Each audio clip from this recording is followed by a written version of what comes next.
zero. Blum, blum, blum, blum, blum. Mais uma vezinha. Tá. Agora vai. Tá bom.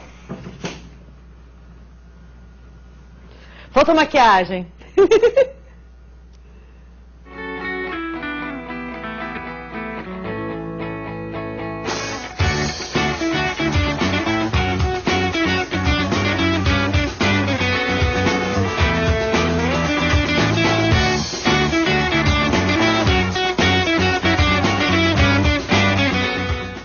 Alô Brasil, bem-vindos à aula número 6 de Sistemas Operacionais, a melhor disciplina do curso todo. Não falei que era legal? Estava dizendo. O pessoal tá no fórum, tá se amarrando, tá gostando, isso é bom. Bom, vocês já passaram pela V1, né? Espero que estejam todos vivos e todos aí me escutando, né? Essa é a primeira depois da V1, mas vamos nos preparar que lá vem mais coisa, né? Nas últimas aulas, nós falamos, antes da revisão, claro, né, nós falamos sobre sincronização entre processos. Qual é a importância de ter estudado, né, essa parte de sistemas operacionais? Ora, os processos, eles se comunicam, eles precisam compartilhar recursos. Então, se um recurso está ocupado, né, o outro processo tem que saber que ele está ocupado, né? Existe uma política, né, da boa vizinhança, de que um recurso só pode ficar sendo usado por um processo de cada vez, né? E usamos também a própria estrutura dos semáforos para que os processos se comuniquem, né, utilizando uma variável compartilhada, que é o semáforo, né, e uma estrutura do sistema que permite que um processo que não consiga um determinado recurso, que não consiga um acesso, seja bloqueado, tá certo? E, claro, a contrapartida é que existe uma primitiva que desbloqueia esse processo, ok? Vou aproveitar para fazer uma correção, me chamaram a atenção numa mensagem, e realmente ficou mal escrito, eu já pedi o conserto. Na aula 6, no texto, fala que em estratégias preemptivas permitem que o sistema operacional interrompa o processo, né? A frase está errada. Permite que o sistema operacional, na verdade, o sistema operacional permite a interrupção de processos. Não é que ele interrompa, tá? Ele tem mecanismos para tratar interrupções, processos, né? A interrupção de um processo quando ele está em execução, ok? Então, se eu não me engano, na página 6, vale ficar a ressalva aqui. O sistema operacional não pode interromper nada, porque o sistema operacional é software, vocês já sabem disso, né? Antes que vocês tenham delírios extremos com isso, eu vou fazer essa correção, ok? Bom, então, os processos precisam se comunicar porque eles se alternam no uso da CPU, né? A concorrência é exatamente isso, é você garantir que a CPU vai ficar a maior parte do tempo possível ocupada, né? Não ociosa, e existe uma estratégia do sistema operacional para garantir que essa troca, né, que essa ocupação aconteça de uma forma justa. Então, qual é o prato do dia hoje? Unido unité, o escolhido é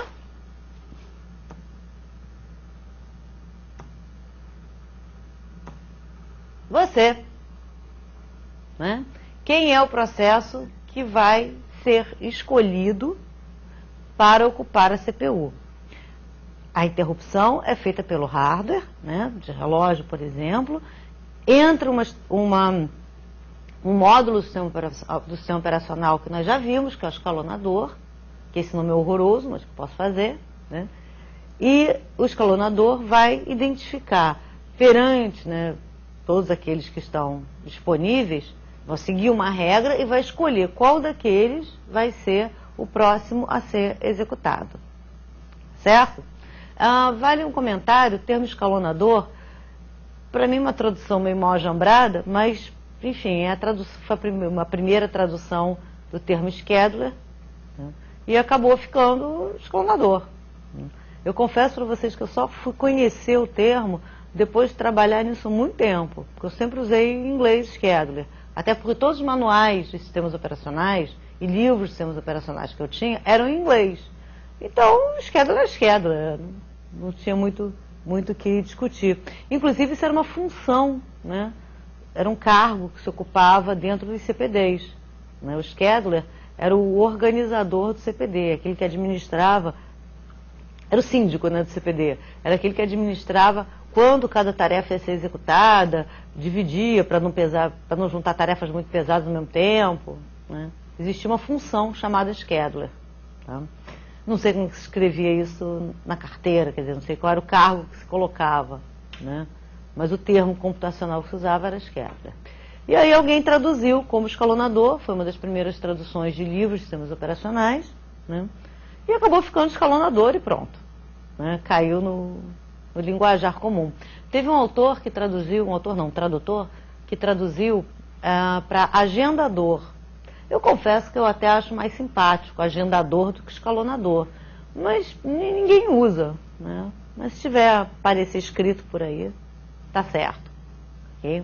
Qual é a intenção desse agendador? Né? É colocar em ordem, né? Colocar em ordem a execução, né? Em que momento cada processo vai ser executado. Quem define a estratégia, tá? É o projetista do sistema operacional. Nós podemos fazer, nós administradores, né, podemos fazer alguns ajustes, por exemplo, alterando a prioridade desses processos. Tá? É a única coisa que eu consigo mexer. Né? Mas quem define como é que essa regra vai ser implementada é o projetista do sistema operacional. Cada sistema operacional tem uma regra. Às vezes elas são parecidas, né? Todas implementam prioridade com espera circular, por exemplo. Só que na hora de contabilizar, né, o crédito de um processo que sai para I/O, né, isso é contabilizado de uma forma diferente. Ou o nível de prioridades é diferente. Okay? O que importa é a lógica disso. No segundo fórum de discussão, nós estamos tendo a oportunidade de discutir as diferenças técnicas de sistemas operacionais. Chega agora de abobrinhas, né, pessoal? O Linux é de graça, o Windows é pago. O Windows é pago, o Linux é de graça. A interface, o usuário. Vamos esquecer essa história agora. Vamos para a parte técnica. Como é que é a estratégia de escalonamento de um? Como é que é a gerência de memória do outro? Ok? Então, vocês vão ter oportunidade de ver que as estratégias de escalonamento são diferentes. Mesmo que obedeçam o mesmo padrão, né, a mesma lógica, né, na hora de implementar, numericamente implementam diferente. Okay? E o que o sistema operacional, o que o projetista tem que ter na cabeça na hora de implementar essas regras de escalonamento? Lembra, sistema operacional não tem coração. Então, quem faz o sistema operacional também não tem que ter coração. Né? Não pode ficar, tadinho, coitadinho. Não, pô, só uma coisinha, deixa ele passar rápido. Né? Ele não pode criar um festival de exceções. Até existem algumas, mas não pode lidar com exceção. Né? Então, nessas regras, o projetista tem que pensar em algumas coisas. Por exemplo, né, se um determinado processo deveria ocupar, sei lá, 1 minuto na CPU, seria o tempo, né, mínimo que ele ocuparia pela carga de processamento, então eu não posso ter uma estratégia que faça ele ocupar 20 vezes mais. Também, se ele é grande em relação aos outros, ele pode ocupar mais, mas quanto mais? Né? Eu não posso deixar um processo indefinidamente sendo executado só porque ele é grande. Em algum momento tem que haver alguma compensação. Né? Eu tenho que garantir que a quantidade de processos atendidos por unidade de tempo, né, seja alta. Senão fica um processo tomando conta da CPU e aquela fila enorme. Lembra lá da analogia do banco? Né? Ninguém quer entrar no banco numa fila gigantesca. Ah, mas é um só segurando, depois anda. Depois anda, mas enquanto não anda. Não é? Então, se esse é grande, ele fatalmente vai ser penalizado e vai deixando os outros passarem. Mas não pode ficar deixando os outros passarem indefinidamente. Né? Ah, sempre que chegar algum menor, ele entra. É uma estratégia, a gente vai ver. Mas aí, coitado, aquele pobrezinho, né, que tem muita coisa para fazer, pode entrar em starvation. Né? Nunca chega a vez dele executar porque ele tem muita coisa. Também não pode. Né? Então, vamos tentar administrar, tá, usando os seguintes requisitos. Vem comigo. Primeiro, manter o processador ocupado a maior parte do tempo possível. Essa é uma premissa dos sistemas multitarefa, tá certo? Ok? Se um processo vai fazer I/O, por algum motivo, né, espera-se que a CPU fique ocupada enquanto isso. Ok? Não fique lá ociosa esperando se tem processos para serem atendidos. Né? O segundo, balancear o tempo de CPU entre as tarefas. Ou seja, administrar para que o processador não fique muito tempo numa e pouco tempo noutra. Consiga dividir, né? Em fatias, olha o termo fatia de tempo aí, né? Em fatias, tá? O tempo por todas as tarefas que estão em estado de pronto, que estão disponíveis. Okay? Oferecer tempos de respostas razoáveis. Ora, vale aquela regrinha, né? Se o processo iria ficar 1 minuto, ele vai ficar 20 vezes mais? Faz sentido? Na maioria das vezes não, né? Em alguns casos pode até fazer, mas é razoável? Tá bom? Né? Esse processo realmente pode ficar um tempão para executar, pode demorar um tempão para executar. Se for um protetor de tela, por exemplo, pode. Né? Ele pode ficar lá indefinidamente, só executar de vez em quando. Okay? Repare que não tem... Não, isso não pode de jeito nenhum, né? A gente tem que sempre avaliar dentro de um contexto. Tá? E por último, maximizar a vazão, a taxa de atendimento, para evitar aquelas filas gigantescas. Né? Quer dizer, não fica um processo dominando a CPU. Ok? A intenção é que a fila seja sempre, né, pequenininha. Tá certo?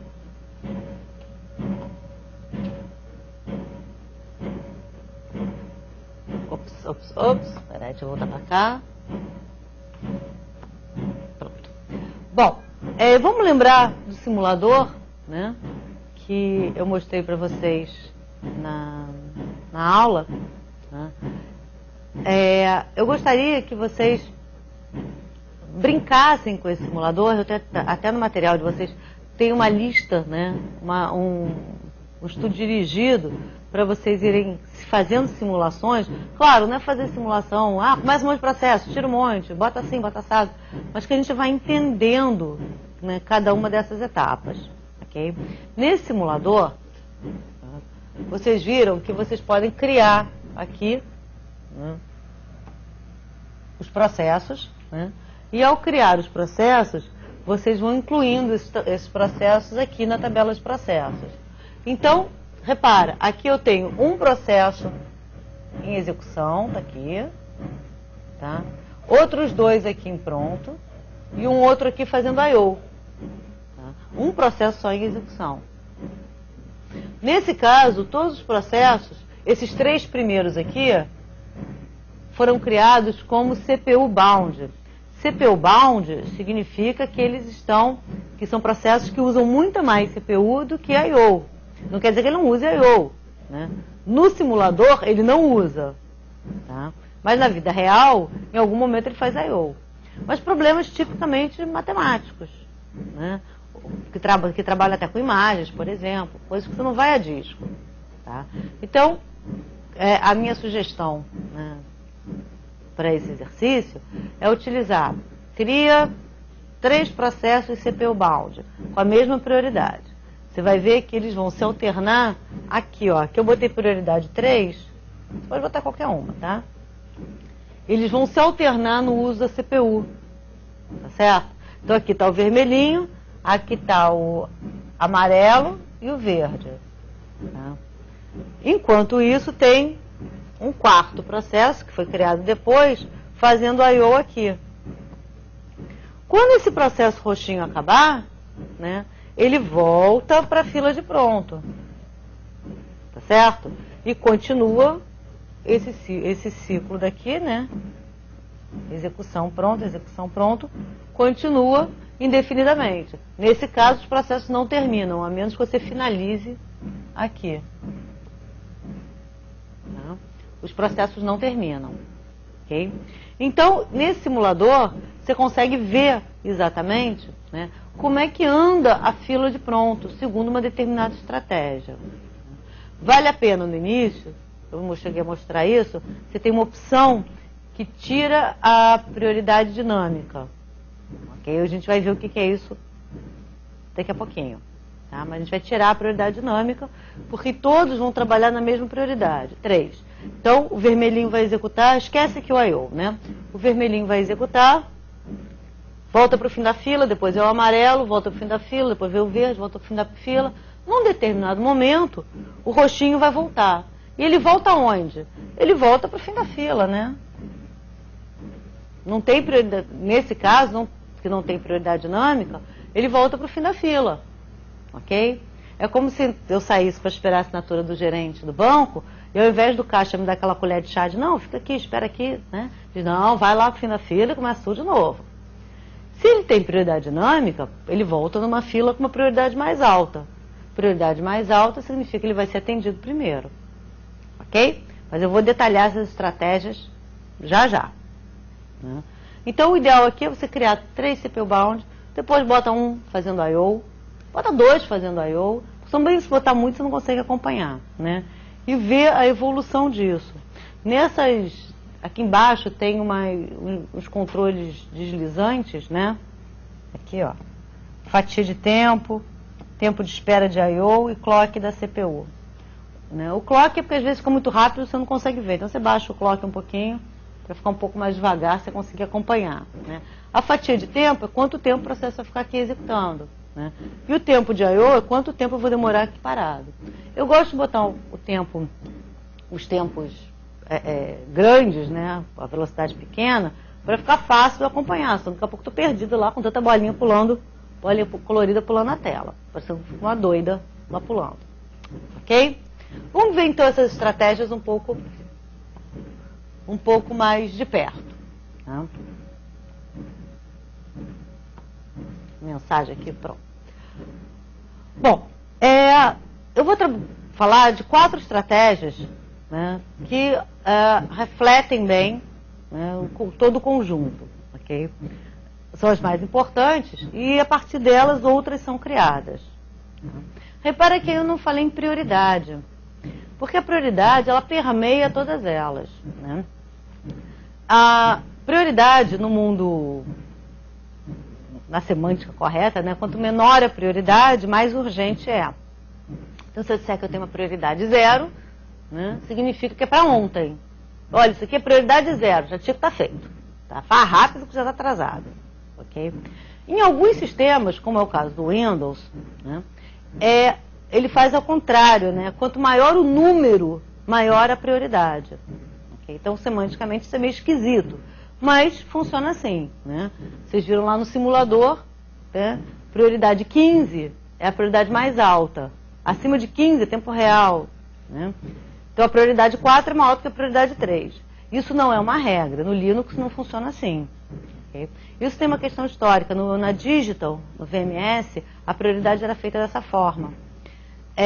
O autor do simulador, que é o mesmo autor do livro que nós usamos como referência, né? Também tem formação na Digital. Meu colega de Digital, de equipamentos Digital. Né? E uma equipe da Digital foi para a Microsoft para desenvolver o Windows NT. A primeira versão do Windows NT não foi para PC, foi para máquina, para os processadores RISC da Digital, né? Que eram as máquinas Alpha. Né? Então, as primeiras versões do NT não foram como falei, né? Não foi para Intel, foi para Digital. Então, quem desenvolveu foi o pessoal da Digital, com cultura Digital. Por isso que o NT ficou com algumas características do VMS. Tá? O VMS é um mega super sistema operacional, uma aula de sistemas operacionais na prática. Tá certo? É muito, muito interessante. É claro que, infelizmente, já está em extinção, né? Como todas as outras, como a maioria dessas máquinas, mas é um mega sistema operacional. E aí acabou herdando o conceito, né, de prioridade do VMS. E aí, por isso que ficou o legado aí de prioridade invertida, né, com a contagem esquisita. Okay?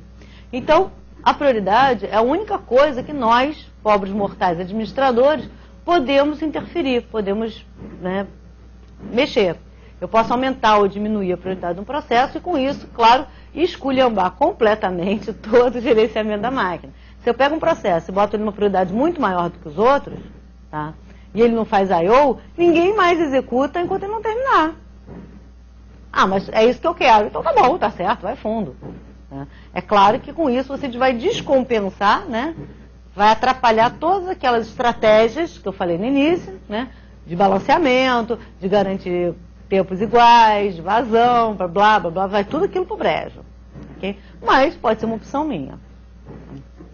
Eu vou dividir as estratégias em dois grupos. O grupo não preemptivo, de estratégias não preemptivas, e de estratégias preemptivas. Isso que eu comentei que teve uma falha aí no texto, tá? Em que diz que o preemptivo, o sistema operacional interrompe o processo. Não é isso. O sistema operacional permite a interrupção do processo. Tá? Quem interrompe, nesse caso, vai ser o relógio. Okay? O sistema operacional entende que houve uma interrupção, a CPU, perdão, entende que houve uma interrupção de relógio e chama o sistema operacional para tomar uma determinada providência. Certo? No primeiro caso, FCFS, tá? Eu vou usar uma estratégia, e no segundo, né, são as duas estratégias não preemptivas que eu vou usar. Tá?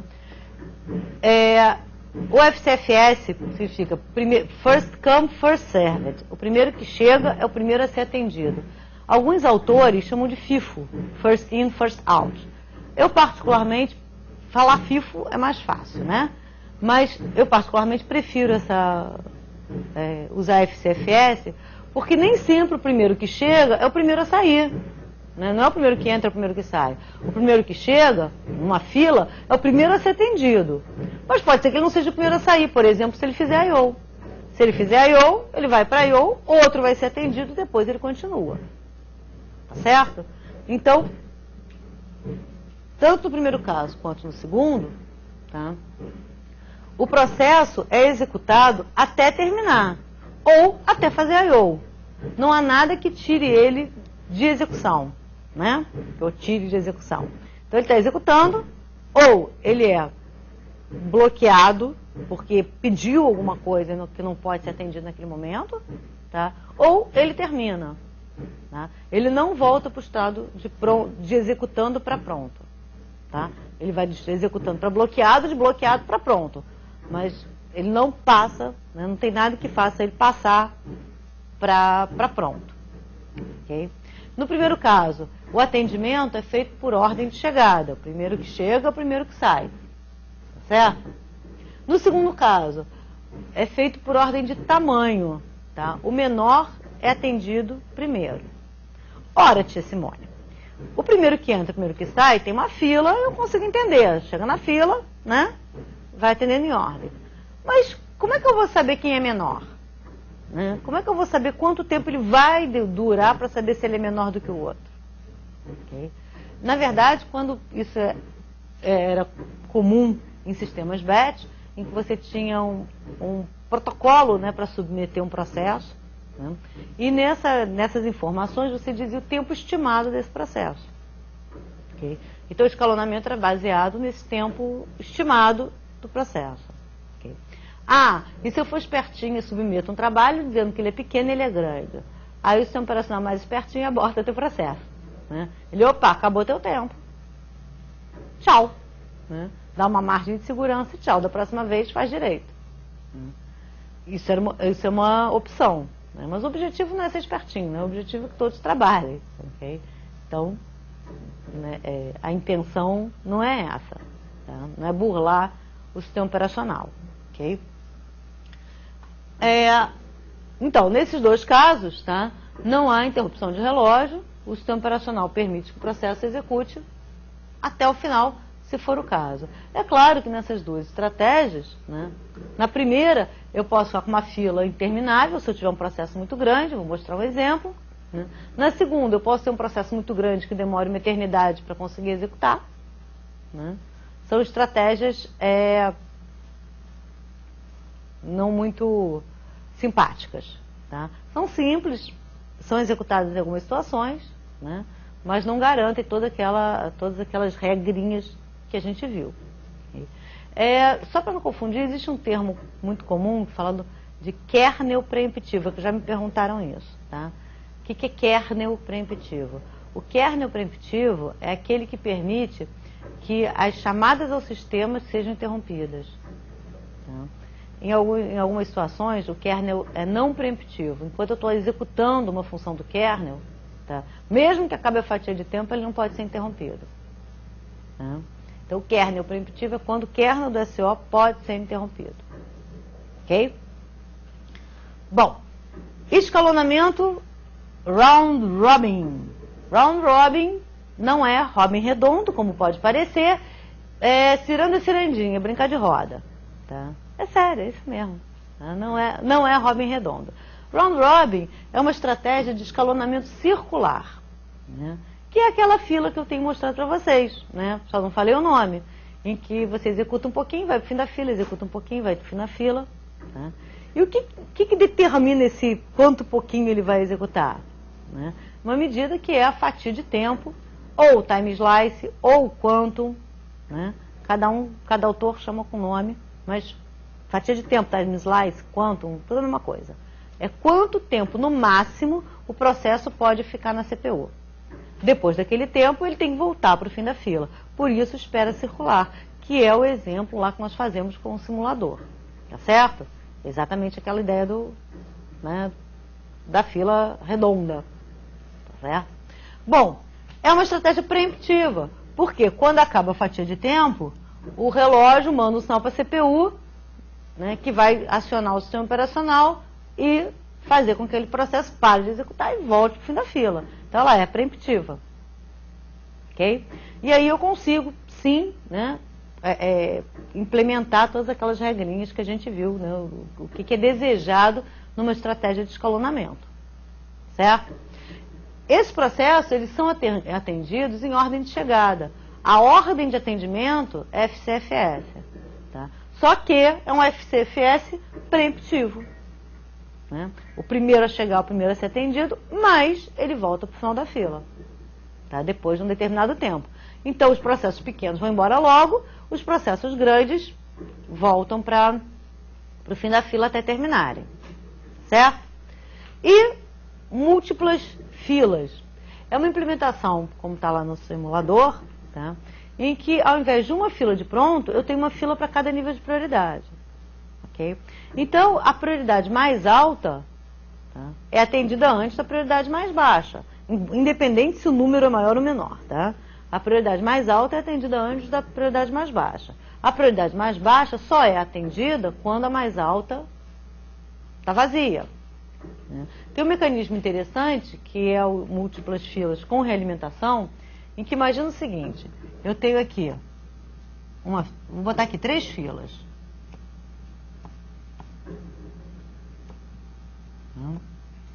Essa aqui é a fila 1, a fila 2 e a fila 3. O processo começa sempre na fila 1. Só que essa fila 1, ela tem uma prioridade maior. Tá? Por exemplo, a prioridade 5. Então aqui eu vou botar, esse processo aqui tem uma prioridade 1 e um tempo, um time slice 1. A fila 2 tem uma prioridade 2 menor e um time slice 2. E a prioridade 3 tem uma, perdão, a fila 3 tem uma prioridade 3 menor ainda e um time slice 3. O que se usa, né? Inclusive Linux usa essa estratégia. O processo começa aqui, né, com uma prioridade 5, mas com uma fatia de tempo pequena. Imagina que seja, sei lá, 10 milissegundos. Então, ele fica 10 milissegundos com uma prioridade máxima. Se ele conseguir acabar, maravilha, ele vai embora. Se ele não conseguir acabar, ele cai para essa fila daqui. Ele entra de novo na fila. Só que agora, em vez de prioridade 5, ele entra com prioridade 4. Mas, ao invés de ficar 10 milissegundos, ele fica 20. Tá certo? Então, quem for pequeno, executa rápido e vai embora. Tá? Quando essa fila aqui está vazia, ele cai para a fila de prioridade 2, para a fila 2, né? Que tem uma prioridade mais baixa. Mas ele fica mais tempo na fila, na execução. Se mesmo assim ele não terminar, ele cai para uma fila de prioridade 3, um pouquinho mais baixa, mas com uma fatia de tempo maior. tá certo? Então perde um lado, ganha do outro. E aí ele vai ficar aqui dentro até acabar. Tá certo? Interessante essa estratégia. Mistura, né? Fila, mistura prioridade, mistura round robin. Tá? Mas é muito interessante. Agora imagina o seguinte, o processo na fila de prioridade 1. Vamos supor, né, que ele tem 10 milissegundos. Ele executa 9 e faz I.O. Tá? O que vai acontecer com ele? Fez I.O., ele é bloqueado. Quando ele volta para a fila da mesma prioridade. Então ele executou 9 com uma prioridade alta e depois vai poder executar mais 10 com a prioridade alta. Né? Então o I.O. é muito bem recompensado, porque ele volta para a mesma prioridade que ele estava. Né? Interessante, né? Isso é uma regra? Todas são assim? Não, isso é uma implementação. Tá certo? Em que mexe com múltiplas filas, com essa realimentação de filas, tá certo? Mudando prioridades diferentes, ok? E escalonamento circular. Tá? Pode deixar que eu não vou pedir para ninguém fazer isso de exercício, não. Vamos fazer um exercício? Dar um exemplo? Tá? Considerando uma tabela de processos, que está aqui, vocês estão vendo. Só que, gente, eu tenho que dizer para vocês qual é o tempo de CPU de cada processo. Senão não dá para fazer exercício, né? Na prática, eu não sei antecipadamente quanto tempo vai demorar, como é o caso lá do SJF. Né? A menos que eu tenha uma coisa específica em que eu tenho que fornecer esse tempo. Mas fora isso, eu não sei. Tá? Então vamos pensar aqui. Né? Eu tenho o processo A, B, C e D. Eles começaram nessa ordem. Tá? O tempo estimado de CPU está aqui do lado. Tá? Agora, eu estou desconsiderando um monte de coisa. Né? Por exemplo, eu estou desconsiderando o tempo de troca de contexto. Estou desconsiderando... No caso, vamos supor que tem uma operação de I.O., né? Eu estou desconsiderando que o processo sofra I.O., o tempo que ele demora, né, para retornar. Tá? Ele gasta um tempinho, o processo para, ele volta. Né? Eu estou colocando todos esses tempos zero, senão vira psicotécnico, né? E meu objetivo não é psicotécnico. Nesse exemplo, em particular, que está diferente do registro de frequência, tá? Eu estou imaginando que eu vou começar a contar o tempo todo mundo junto. Entraram os 4 na fila, um seguidinho do outro. A diferença do tempo do primeiro para o segundo para o terceiro é zero. Tá? No registro de frequência não acontece isso. Tem um milissegundo, né, de diferença entre cada um. Tá? Mas aqui não. Né? Estão todos na fila, então esse B vai esperar os 55 segundos do A, por exemplo. Ok? Vamos ver como é que ficaria isso com o escalonamento FCFS. Ora, o processo A executa 55 segundos. Quanto tempo ele demorou? Tempo total, tempo de resposta? 55. O processo B, ele vai executar 28, mas ele ficou esperando 55. Né? Ele ficou na fila 55 esperando. Ele entrou no banco, ficou 55 milissegundos esperando e executou no caixa mais 28. Qual o tempo total dele? 55 mais 28. 83. O C, isso porque todo mundo entrou junto. Né? O C vai executar 32 milissegundos, mas ele esperou 83. Então, 83 com 32, 115. O D, coitadinho, né? Só queria executar 7 milissegundos, pobre criança. Tá? Mas teve que ficar na fila esperando 115. Tá? 115 mais 7, 122. Ok? Então, esse é o tempo de cada um deles. Se eu quiser saber o tempo médio, somo e divido por 4. Isso é uma estratégia FCFS. Se for uma estratégia SJF, tá, e todos estavam lá ao mesmo tempo, independente da ordem, quem chegou primeiro, o primeiro que vai ser executado é o D. Ele e os seus 7 milissegundos, 7 milissegundos e acabou. O próximo vai ser o B. Tá? Que vai esperar os 7 e mais os 28 dele, 35. Tá? O processo C, que vai executar 32, vai esperar os 35 mais os 32 dele, 67. E por fim, o processo D, que era o maior de todos,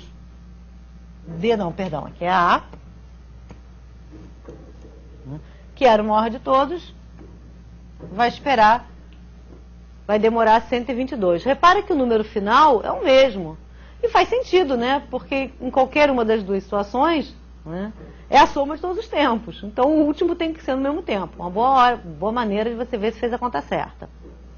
Ok? Agora vamos ver isso em round robin. Round robin precisa um pouquinho mais de atenção. Eu uso uma tabelinha que para mim é muito cômoda. Tá? Eu coloquei os processos aqui na ordem de execução em que eles aparecem. A fatia de tempo é de 10 milissegundos. Isso tem que ser dado, né? E aí eu vou fazer o seguinte. Nesse sentido aqui, essa setinha daqui, de cima, tá? No sentido horizontal, eu vou controlar o tempo de CPU, o tempo que que eu já sei lá na minha tabela, quando é que cada um vai acabar. E aqui, nessa setinha vertical, a ordem de execução. Então, primeiro, o A executa 10 e vai para o fim da fila, né? Depois, lembra? A, B, C, D. O A executa 10, não acabou ainda, vai para o fim da fila. O B executa 10, não acabou ainda, vai para o fim da fila. Depois do A. O C executa 10, não acabou ainda, vai para o fim da fila. O D executa 7 e acabou. Ora, ele consegue terminar no primeiro ciclo dele, né? A primeira fatia de tempo era 7, era pequenininho. Ele não vai executar 10, ele executa 7 e acabou. Tá? Quanto tempo ele demorou? Ele demorou o tempo que ele esperou, né? 10, 20, 30 e mais o tempo dele, 37. Está aqui. Certo? Ele terminou em 37 milissegundos. Tá? Mas os outros três não acabaram ainda. Quem é o próximo? Ora, o que eu gosto dessa tabelinha é porque ele vem aqui e volta para cá, né? Vai ficar fazendo esses ciclos. Tá? Vamos continuar aqui. Tá? Depois quem vem? Segundo ciclo. O A executa 10, o B executa 10 e o C executa 10. Ninguém terminou. Terceiro ciclo. De novo, né? Esse aqui vem para cá.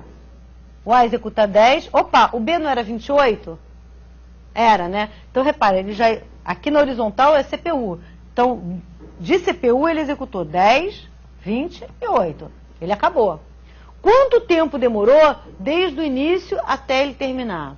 Como nesse exemplo todo mundo começou junto, eu conto o tempo que ele esperou aqui também. Certo? Como contei aqui no D.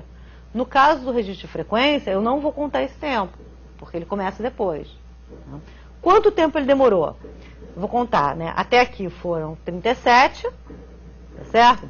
Com mais 30, 67, 47, não, errei. Peraí, 37, 67, 77, com mais 8, 85. Então, ele terminou aqui com 85. Então, agora eu já não tenho nem o D, tá? Nem o B.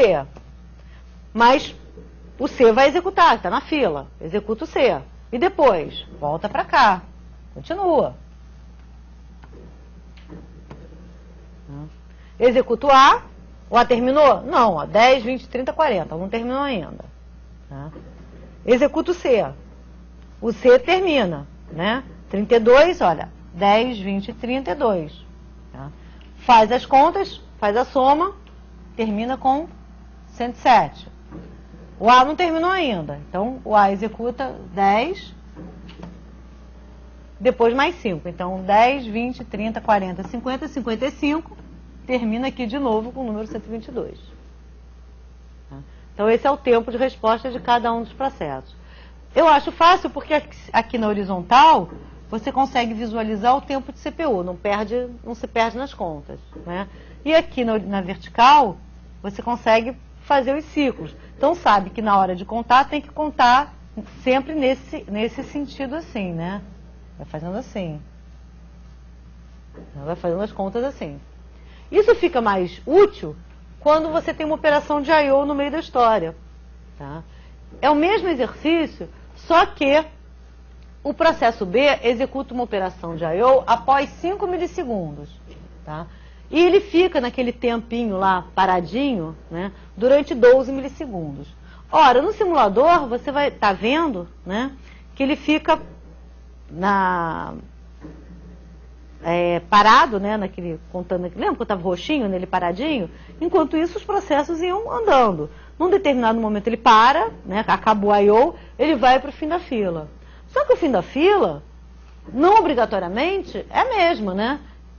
Eu não sei, com 12 milissegundos, quem é que estava executando. A fila anda, né? E aí não é brincadeira, a fila anda, né? Então quem é que estava executando? É isso que a gente vai ter que ver. Nesse momento, essa tabelinha ajuda um bocado. Olha só, vamos fazer devagar, né? O processo B, ele vai executar, ele vai fazer a I/O 5 milissegundos depois. Ele chegou no caixa, executou 5 milissegundos e faz a I/O. Tá certo? Isso é uma vez só. Então, processo A, normal, vai executar aqui o 10, né?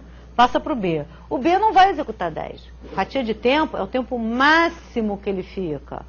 Se ele tem que fazer a I/O antes, o que vai fazer? Tem que sair, né? Vai para bloqueio. Enquanto ele está lá esperando a I/O, o C, o D, continuam, né? Então, o C vai executar e executa 10 milissegundos. Enquanto isso, o tempo está passando, certo? Passou 10. O B continua lá fazendo a I/O. Enquanto ele está executando o D, né? Quando ele está no segundo 2, né? No milissegundo, desculpa, do processo D, tá? Completam os 12 segundos. São 10 com 2 daqui, completa os 12 milissegundos que ele ficou bloqueado. O que vai acontecer? Vai ser gerada uma interrupção, a CPU vai parar um pouquinho, esse tempinho de parada que eu estou desconsiderando, tá? Vai colocar de novo o processo na fila de pronto. Então, no momento que isso acontece, como é que era a minha fila? Né? O processo D estava executando, e na fila tinha, quem vinha depois do D? Era o A e o C. O D estava executando, o A e o C estavam aqui esperando na fila, tá certo? A e o C não, o A e o C. Nesse momento, nessa situação, tá, o B termina. Então, o B vai ser colocado no final da fila. Mas que fila é essa? A fila A, C, B. Quando o D terminar, ele volta para cá. Tá certo? Então, a fila deixou de ser A, B, C, D e passou a ser A, C, B, D. Tá? Quando o B retornou, ele retornou no final da fila. Se vocês fizerem isso no simulador, vocês vão ver direitinho que ele vai passar lá para o... que a ordem vai mudar. Ok? Então, olha só. Tá? A operação termina durante a execução do processo D. Tá? Porque ele vai executar 10 segundos do processo C e mais 2 do processo D. E nesse momento, a fila de retorno é... a fila de pronto, né? Nesse momento, é AC. Tá? A fila de pronto estava assim, AC, o D estava executando, o B estava bloqueado. O B volta para o final da fila. Então, a nova fila vai ser, tá, ACB. Passa a ser a nova ordem, como eu falei. Ok? Então, depois do D, quem vai executar? É o A. E depois do A, é o C. E depois do C, é o B. Tá certo? E aí, essa tabelinha ajuda um pouco. Já está toda preenchida, mas repara, tá? Voltou nesse momento aqui, não é? Só que o D terminou, para facilitar um pouquinho a vida da gente, o D termina e fecha aqui os 32. Tá? Ficou menor porque ele esperou, olha, 10, 20, 25 com 7, 32. Tá? Porque o B não executou o time slice. Então, lembrando, como é que está a fila? A, C, B. Não é isso? Quem vem agora, então? É o A. E depois do A, quem é? É o C, não é o B. Por isso que eu botei esse tracinho aqui. Se eu colocar isso aqui para cá, eu vou contabilizar esse tempo, é como se o B estivesse executando antes do C, que não é verdade. Então, isso aqui está errado. Tá? Então, A, C e depois é o B. Depois é A, depois é C, depois é B. Depois é A, depois é C, opa, o C acabou, depois é o B. E o B acaba também, e depois fica só o A. De novo lá 122, né? Estou eu lá de novo com o 122. Ok? Poxa, por que você faz essa confusão toda, tia Simone? É muito mais esquisito. Não é não, porque na hora de você contar os tempos, fica mais fácil. Olha só, tá? Até aqui, até o D, é igual, né? Mas agora vamos contabilizar o do C, que é o próximo que termina, tá? Repara, até aqui deu 32. Depois eu vou contar 10, 20, 30, 40, 50, 60, 72. 32 com 72, 104. Tá? Eu vou contar, eu vou manter a forma, né, de contar desse jeito aqui, assim. Tá? Tudo que aconteceu com o processo C, que terminou aqui, desde esse momento aqui, até ele terminar. Eu continuo fazendo a soma de todos os tempos até aqui. Tá? Por isso que eu não posso inverter essa ordem. Porque vamos supor, se eu tivesse invertido, o 3 contaria aqui. Então aqui, em vez de 104, seria 107, está errado. Não aconteceu isso. O que a gente tem que pensar é nesse sentido. É a ordem que as coisas aconteceram. E essa execução aqui aconteceu depois do processo C ter terminado. Essa execução aqui do B, né, do 3 do B, executou depois que o processo C terminou. Então ele não pode ser contabilizado. Ok? Então essa tabelinha não é a única maneira de fazer. Tem autores que fazem uma linha do tempo. Né? Eu particularmente gosto porque eu consigo ver o tempo de CPU e a ordem numa coisa só. Mas vocês podem usar da forma que vocês quiserem. Isso é só uma dica. Ok? Muito bem. Bom, com isso, né, nós terminamos a série, né, de escalonamento. E o próximo passo é falar sobre a gerência de memória. Na aula de revisão, eu vou fazer o exercício que está lá como é que chama? No registro de frequência. Fugiu o nome. Tá? Eu vou fazer o exercício, o registro de frequência, mas é claro que eu gostaria que vocês tentassem. Lembrassem que a única diferença para esse que eu mostrei agora, nem tem I/O, né? Para facilitar a vida. A única diferença é que eu começo a computar o tempo, né, no momento que o processo começa, e não numa fila inicial. Né? O processo, ele entra no banco na hora que o primeiro processo sai. O processo A acaba a fatia de tempo, ele entra no banco. Então ele não espera pelo início, né, por essa fatia de tempo. Isso só vai mudar na hora de considerar o início da contagem. O resto é tudo igual. Tá ok?